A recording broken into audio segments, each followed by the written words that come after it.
Okay, you can't have a dean babes in my video. I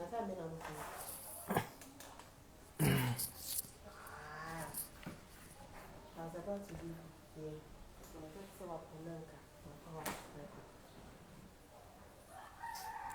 Yeah, welcome, Jalil. It's a happy Friday, and we are live for my life in medical school. And today is going to be an amazing one. Today we have Dr. HISHAM himself over here. So we are waiting for him to join us online. Sorry we are late though. We had a little problem with our connections.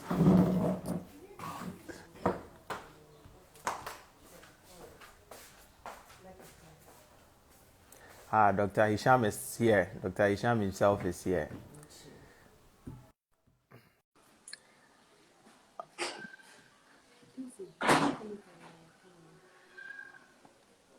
Dr. HISHAM, I salute you.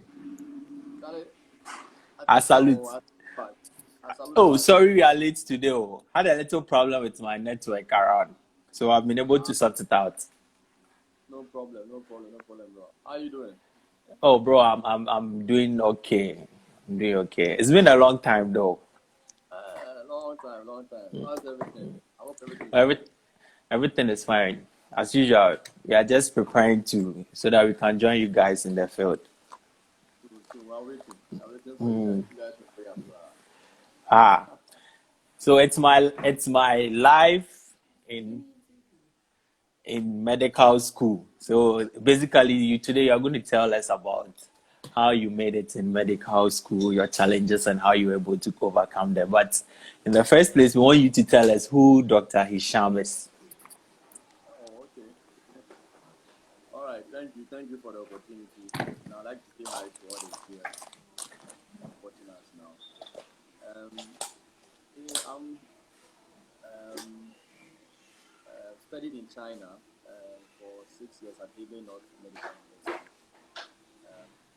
Before getting there, I was a teacher at Hebei College for about 3 years. I used to teach some science courses there before applying to go to China to study. And then we came back, graduated 2008. We wrote the Ghana Medical Exam.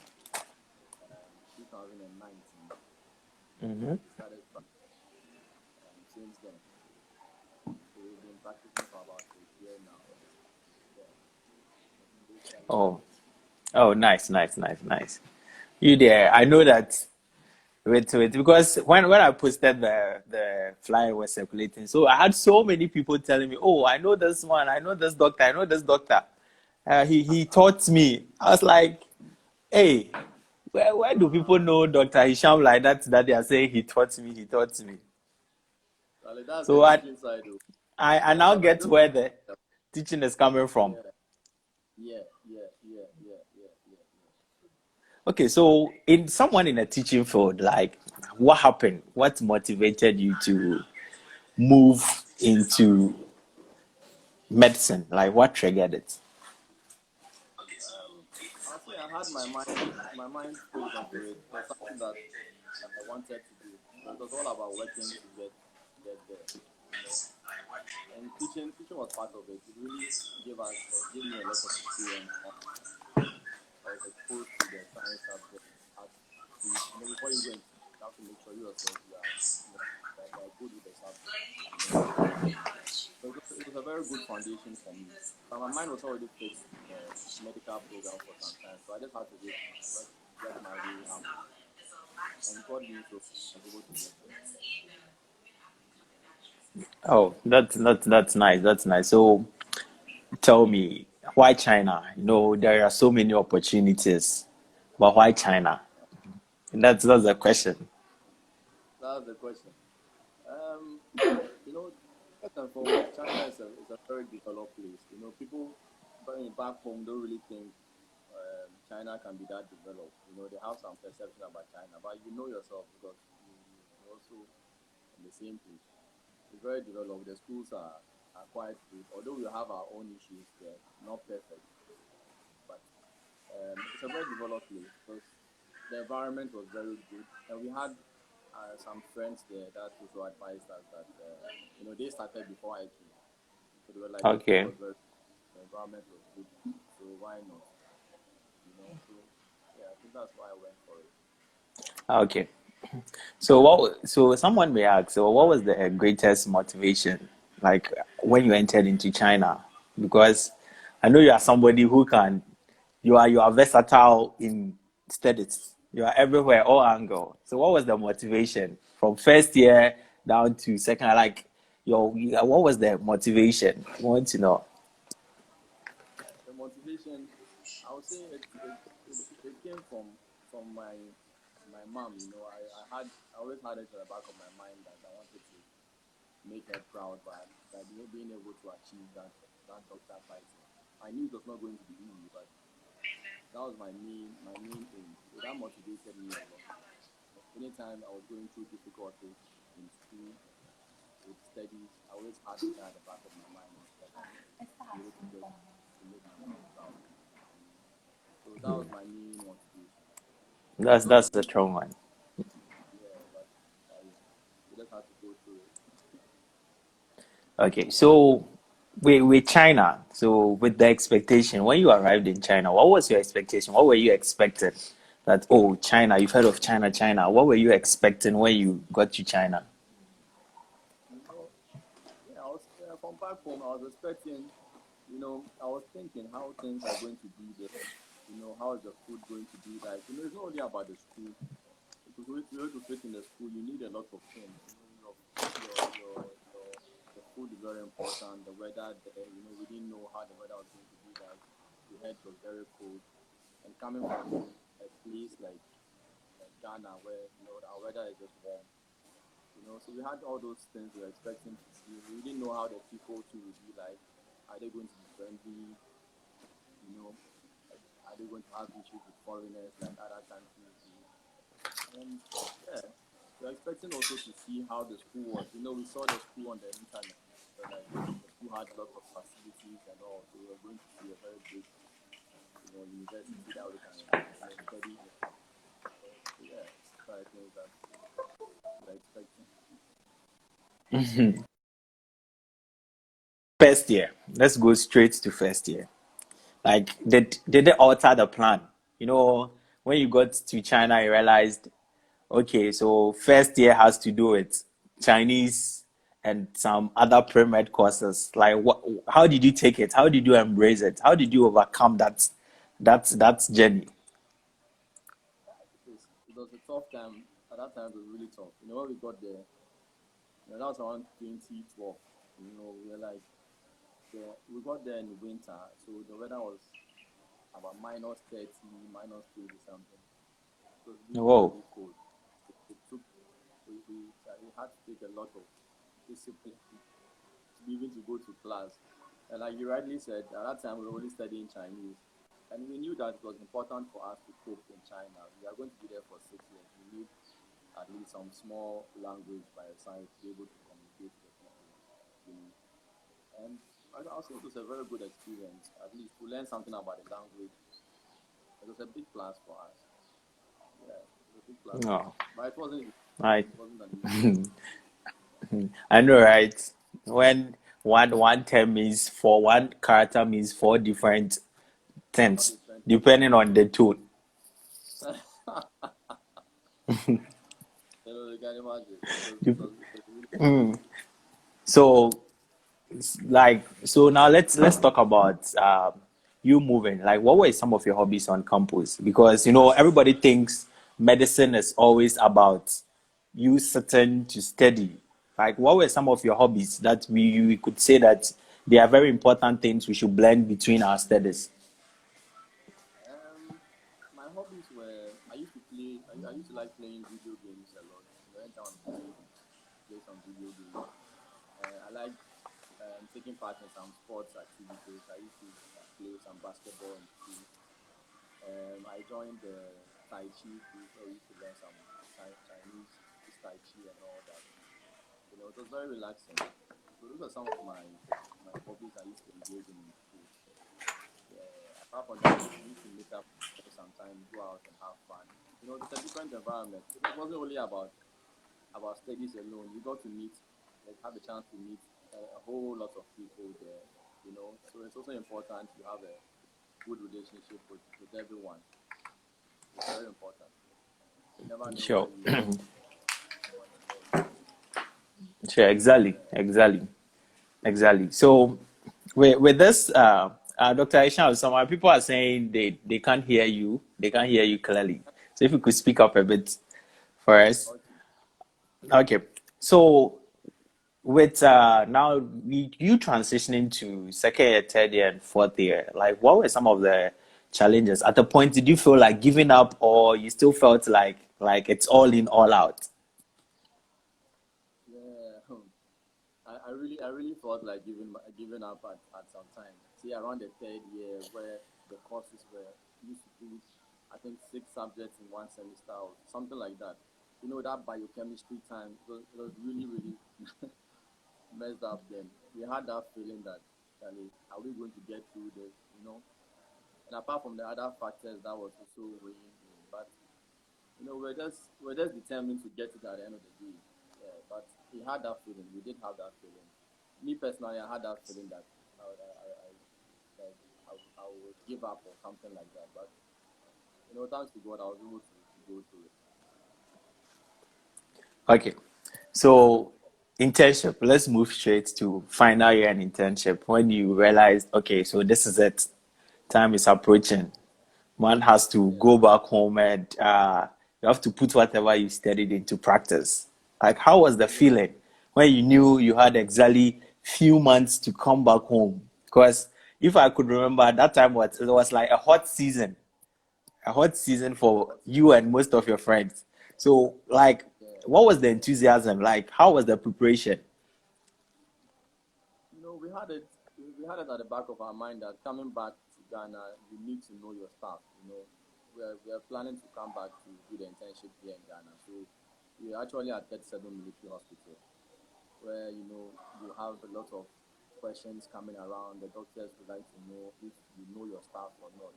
So it's all started from China. I see. We used to form these group discussions.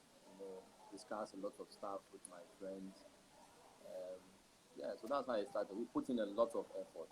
We had to put in a lot of effort. We're thinking, what are we coming to meet? You know, how is it going to be like? But I think with the effort that we put in, it wasn't that difficult for us at all. We were able to cope very well. We came back. We picked up some things very easily because of the effort we put. You know, everything is about effort. Okay. When Yeah, you put in, exactly. Okay. So let's talk about internship itself.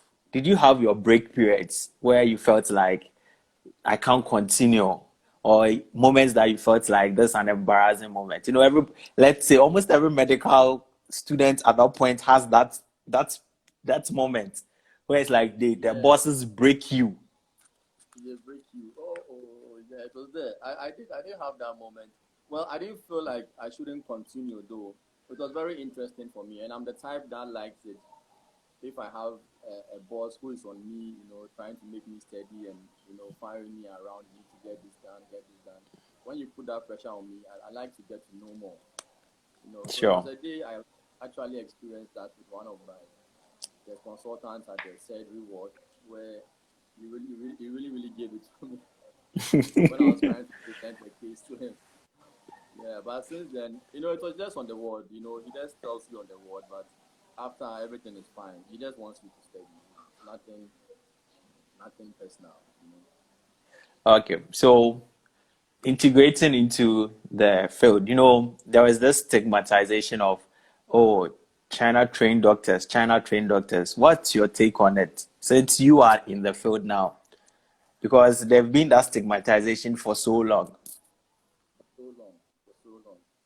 You know, this is a very delicate question you're asking. You know, it's there. It's when you come and they get to know maybe you are from outside, not China per se, maybe China or Ukraine or Russia, and then they begin to think maybe you know they might be better than you and all. But it all depends on the effort you put. Someone can be in Ghana, you really put much effort, and when it comes to the rounds, he might not be able to stand you because of the knowledge you've acquired, you know, over the course of time.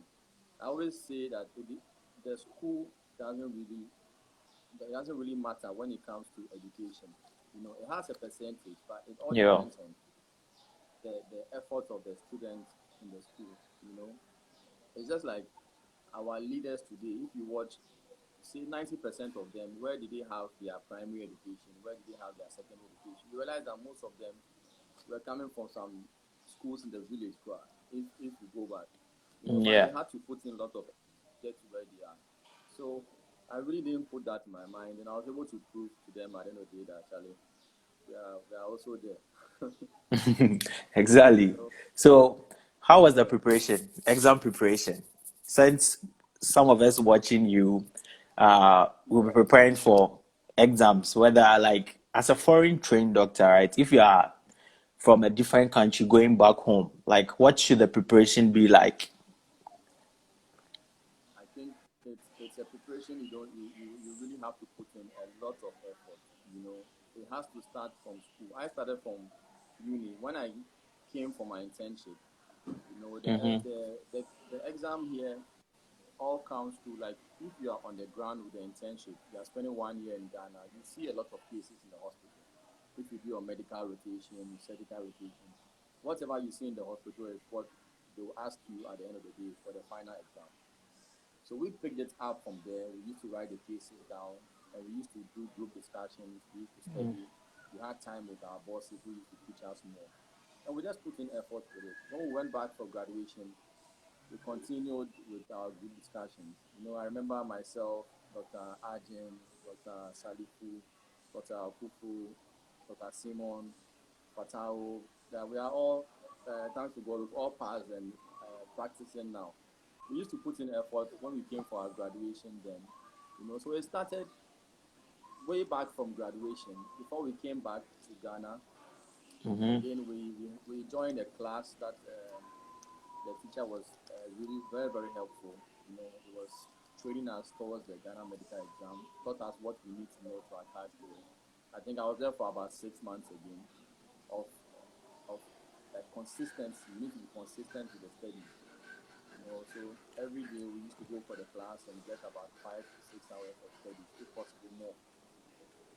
So that day where we went to write it, and then it was fine. It was fine. It wasn't anything extraordinary. No, it just depends on how you prepare. Okay.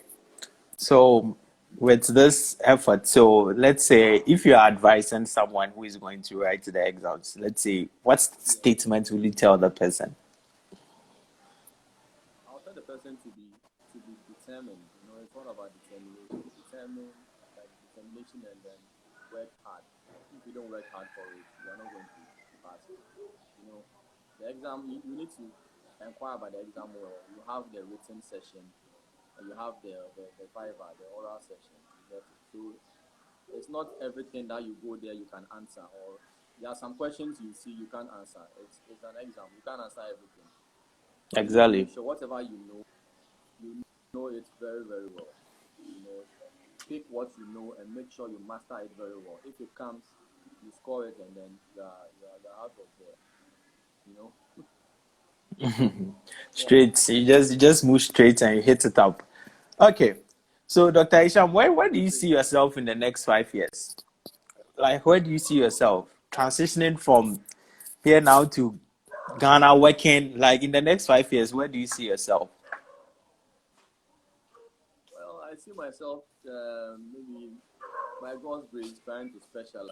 I always have specialty in mind. So by God's grace, I should be specializing by then. The housemanship goes for 2 years, and then you enter into the medical officer field. Maybe after a year or two, Hmm. you can start your specialization program. So I'll be in the specialty by then. But Okay. So, which part of the specialties are you aiming at? I'm aiming at cardiology. I used to like cardio Okay. a lot on school, so I'm trying to work that out if I can get that. Okay. Okay. Okay. So, what? So, let's say, what advice will you give to upcoming medical students? Let's say fourth year, fifth year, and those coming for internship, as well as those in the internship, and also people preparing to write the exams? So if you start from medical school, if you are in the fourth year, I think that's when you start learning more clinical subjects, your internal medicine, your surgery, and all that. You need to get it. You need to understand a lot from there. Try as much as possible, to just keep on studying. You don't give up. It's not easy. Keep on studying. Try and get some friends in Ghana who can also tell you most of the common conditions that we face here in Ghana. So you try and master them before you even come for internship. For fourth year, fifth year for internship by that time. If you also come back for the internship, again, like I said, you just study the cases you see on the ward. Make sure whatever case you see every day, when you go home, even if you don't have an idea about it, you open the books and read about that condition. So the next time you see it, you have a very good idea about it. And if you are prepared from the exam, if you have that internship training where you've always been studying, then the exam is not going to be a big deal at all because you studied from the internship time. So you just put in your last effort and then it will go on well. Once you have a very good internship plan, the exam is a done deal for you. No, okay, The issues okay. we have is some people not coming. If you don't really come down to Ghana, you might not really know the trend and the way they want the questions to be answered. The kind of investigations that can be done. Sometimes we being in China, your mind is open more to the latest investigation you do. But you come Exactly. to Ghana, you mentioned some of will be like, what do we do in Ghana? What do we do in Ghana? What you are saying is right, but in Ghana, what do we do?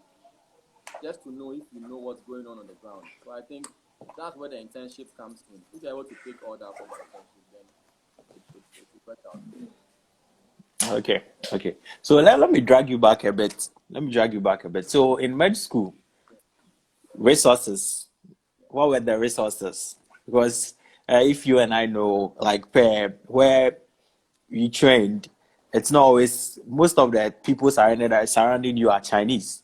So sometimes getting in contact with the resources sometimes is a problem.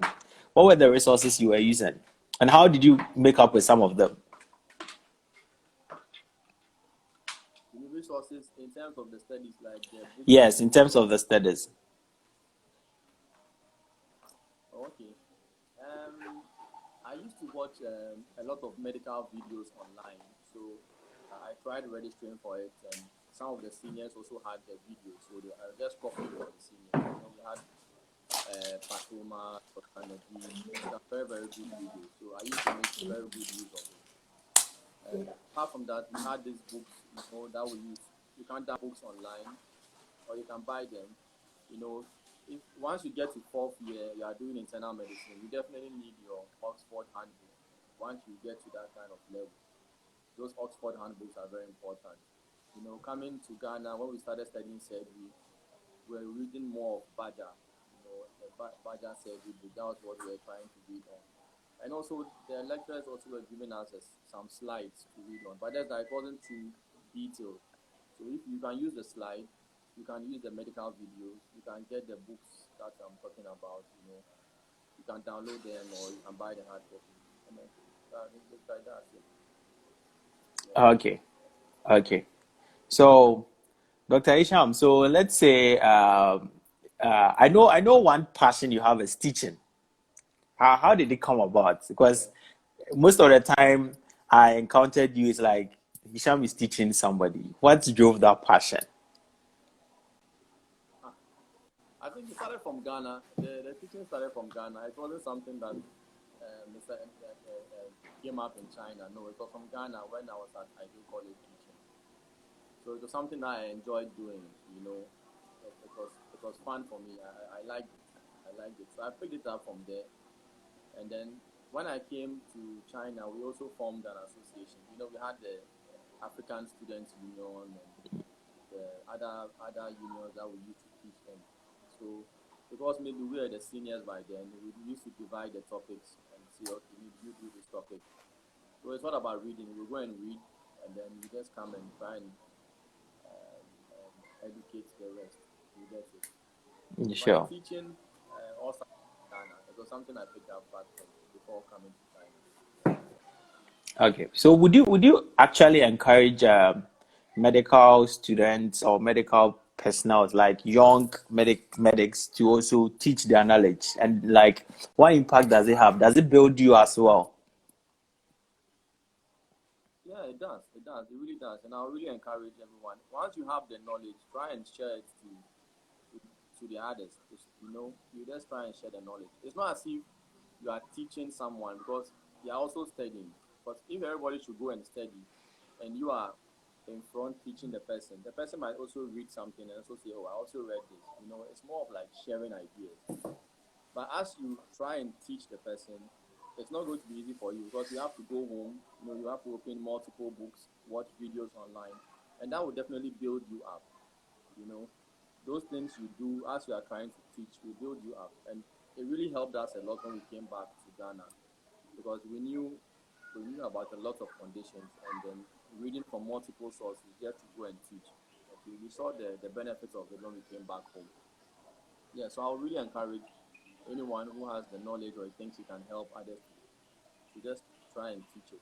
Yeah, Okay, so Dr. Isham, it's wonderful having you on the show. My life in medical school and everything. So we want to know if you have any advice for people who are even trying to enter into medical school, who are trying to make up their mind, I want to go to medical school. that's, yeah. I'll say you should. It's all about working hard. So it's all about working hard. If you are at the secondary school level, the field you want to like go into it's not an easy one. Okay, so you need to pick up the basics from there.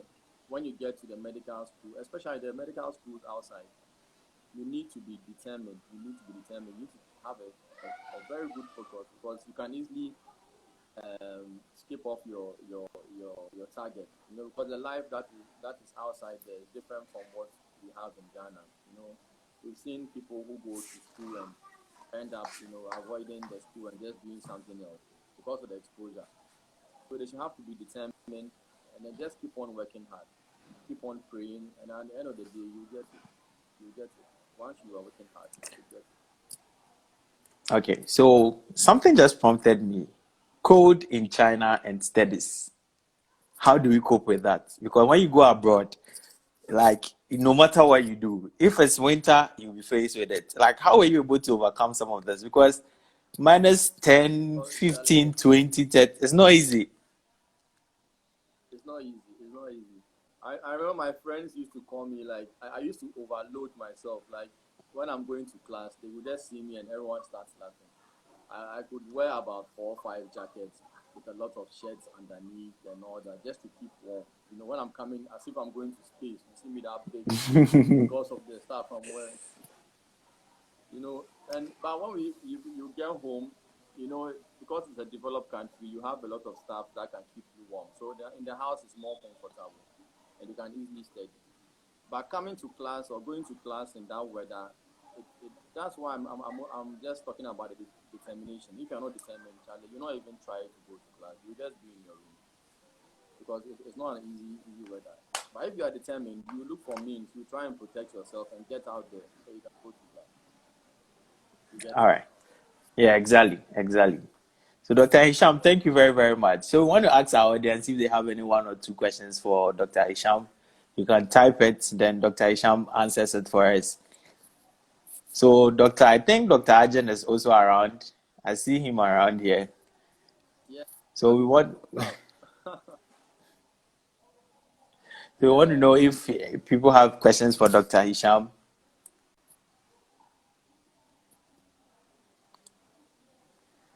Okay, so I think there are no questions forthcoming.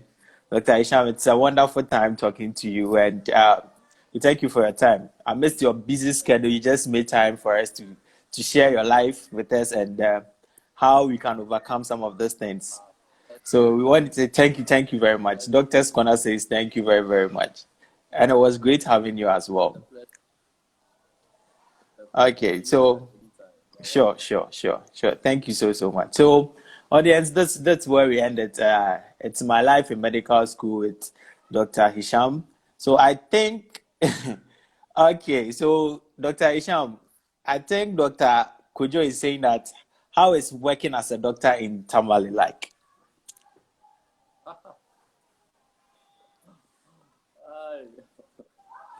It's really not. It's really not a joke. It's really difficult. Working in Tamale is not. It's not as if like the resources you have here is not what you have in Accra. You know, you can imagine the whole Tamale, for instance, doesn't have the scan and all. So it feels you have in so many areas. It's a hospital that you have to take a decision and try and work by yourself before a senior colleague comes in. Very stressful timetable, 12 hours, 15 hours. But I think it's worth it. You get a lot of practical exposure. Like at the ops and gynae department, you had the chance to be doing cesarean section at this time. So and we're able to do it well because of the training that we had from them. So if it comes to the practical exposure, I think it's really, really good. Maybe better than what you can have in Accra. Okay, okay. So Dr. Arjun, over to you. So if you want to move from Accra to Tamale, he's always welcome. Okay. So this is where we end it. It's a happy Friday and a COVID Friday. As usual, COVID is still out there, so let's all stay safe and get protected. All right, Dr. Isham, thank you once again for your time. Welcome, welcome, bro. You're welcome. All right. Thank you so much. So this is where we end the show, guys. It's my life in medical school. So next week we'll be having an amazing person also. So we see you guys next week.